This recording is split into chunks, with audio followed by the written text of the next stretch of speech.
Assalamualaikum teman-teman. Perkenalkan, nama saya Andina Zelania Putri Musyaf, perwakilan dari kelompok 1, ingin menjelaskan ke teman-teman semua apa sih teks biografi itu. Biografi berasal dari bahasa Yunani, bios yang artinya hidup, dan graphin artinya tulisan.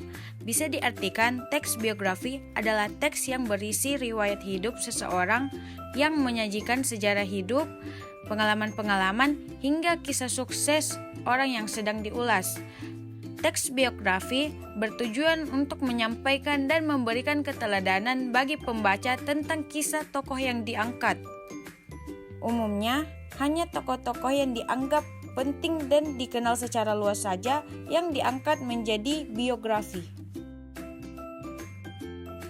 Isi teks biografi berisikan riwayat pendidikan, pandangan hidup tokoh, perjuangan, keberhasilan, keistimewaan, dan hal-hal yang bisa dicontoh dari tokoh.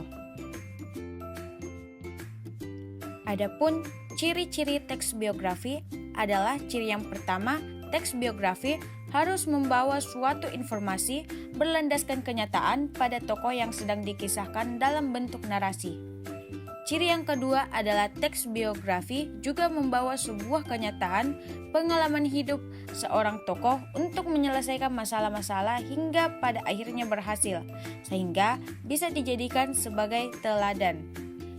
Ciri yang ketiga adalah memiliki struktur yang jelas, meliputi orientasi, masalah atau peristiwa, dan reorientasi.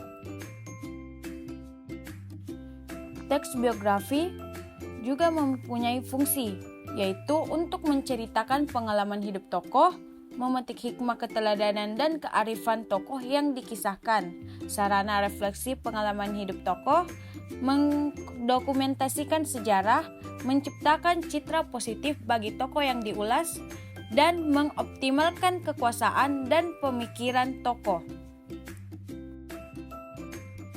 Teks biografi memiliki struktur orientasi, masalah, serta reorientasi. Yang pertama adalah orientasi. Bagian ini berupa pengenalan atau pembukaan yang berisi informasi dasar tentang seorang tokoh. Misalnya, menginformasikan tentang nama, keluarga, tanggal lahir, dan informasi-informasi dasar lainnya yang diperlukan. Yang kedua, masalah atau peristiwa. Bagian ini berisi peristiwa atau kejadian yang pernah dialami oleh seorang tokoh, termasuk di dalamnya berisi tentang masalah yang pernah dihadapinya dalam tujuan serta cita-citanya. Hal-hal yang menarik, mengagumkan, mengesankan, dan mengharukan pernah dialami tokoh dan diuraikan dalam bagian ini. Yang ketiga, reorientasi. Bagian ini berupa simpulan serta komentar dari penulis. Di bagian ini biasanya ditunjukkan hal-hal yang patut dicontoh dari seorang tokoh. Namun, bagian reorientasi ini bersifat opsional, artinya boleh ada atau boleh juga tidak ada. Biografi dikelompokkan menjadi beberapa jenis. Yang pertama, berdasarkan sisi penulis, terbagi menjadi dua, yaitu autobiografi dan biografi. Autobiografi merupakan suatu riwayat hidup yang ditulis sendiri oleh tokoh itu sendiri. Kalau biografi, kisah atau cerita suatu tokoh dalam mengarungi kehidupannya yang ditulis oleh orang lain.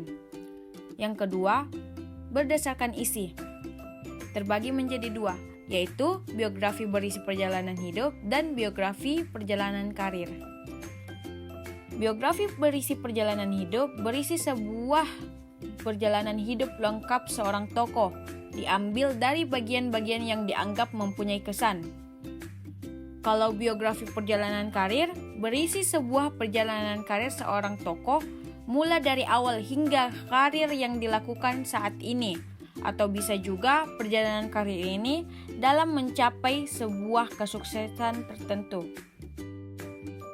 Yang ketiga, berdasarkan persoalan yang dibahas. Contohnya adalah biografi politik, biografi intelektual, dan biografi jurnalistik. Yang keempat adalah berdasarkan penerbit. terbagi menjadi dua, yaitu buku sendiri dan buku subsidi. Biaya produksi dari buku sendiri adalah mulai dari penulisan, percetakan, dan pemasaran yang ditanggung sendiri, meskipun tetap diproduksi oleh penerbit. Kalau buku subsidi, penulisan biografi tokoh yang biaya produksinya ditanggung oleh sponsor. Adapun kaidah kebahasaan teks biografi, yang pertama adalah pronomina. Banyak menggunakan pronomia atau kata ganti orang ketiga tunggal. Kata ganti ini digunakan secara bervariasi dengan penyebutan nama tokoh atau panggilan tokoh. Yang kedua adalah kata kerja tindakan. Menggunakan kata kerja tindakan untuk menjelaskan berbagai peristiwa atau perbuatan yang telah dilakukan oleh tokoh yang diulas. Yang ketiga, adjektiva. Sering menggunakan kata kerja adjektiva atau kata sifat untuk memberikan informasi secara rinci mengenai sifat-sifat tokoh. Yang keempat, kata kerja pasif. Banyak menggunakan kata kerja pasif untuk menjelaskan peristiwa yang dialami tokoh sebagai subjek yang diceritakan. Yang kelima, kata kerja mental. Menggunakan kata kerja yang berhubungan dengan aktivitas mental dalam rangka penggambaran tokoh, misalnya memahami, mencintai, dan menginspirasi. Dan keenam adalah konjungsi, preposisi, dan nomina. Sering menggunakan kata sambung, kata depan, ataupun nomina yang berkenan dengan urutan waktu. Jadi, dengan penjelasan ini, diharapkan teman-teman semua mampu memahami teks biografi. Saya, perwakilan dari kelompok 1, ingin mengucapkan banyak terima kasih kepada teman-teman semua. Kurang lebihnya mohon dimaafkan. Wabillahi taufiq wal hidayah. Wassalamualaikum warahmatullahi wabarakatuh.